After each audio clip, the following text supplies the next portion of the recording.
Ракетные технологии в помощь синоптикам. В ТИКСе хотят возобновить ракетное зондирование в научных целях. Так, на этой неделе в поселке произвели запуск метеорологической ракеты. С подробностями Валерий Савельев. 3 сентября 2015 года в ТИКСе был произведен запланированный запуск метеорологической ракеты МН-300 на полигоне филиала Полярной геокосмической обсерватории.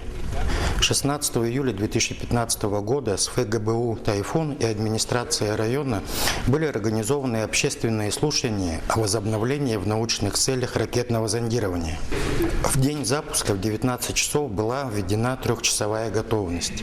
После проведения автономных комплексных проверок было построение всего расчета, в том числе и аварийно-спасательной группы.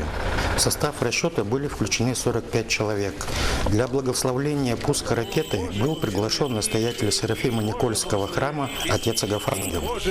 Перед каждым запуском ракеты проводятся генеральные тренировки пускового расчета и технических средств. Работы были выполнены в рамках федеральной целевой программы развития системы геофизического мониторинга. По программе работ сегодняшних мы проверяем не только работу самой ракеты и аппаратуры, которая сегодня выносится ракетой в верхние слои атмосферы, но и станции наземных наблюдений для того, чтобы проверить точность и качество проведенного эксперимента. И в дальнейшем мы планируем использовать этот комплекс для изучения верхних слоев атмосферы и ионосферы.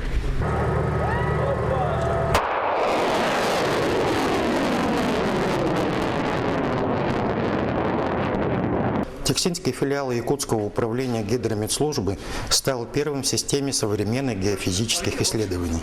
И эти работы начались еще в советские времена, но в связи с нехваткой финансовых средств они были, и в связи с перестройкой эти работы были прекращены, и наконец-то работы возобновились. Любое заинтересованное научно-исследовательское учреждение может использовать эту ракету для установки своего научного оборудования и проведения исследовательских работ. В последний раз запуск такой ракеты в поселке Тикси производился более 20 лет назад. Надеемся, что станция ракетного зондирования получит надлежащее развитие и будут реализованы все запланированные научные программы. С новостями из Тикси Валерий Савельев.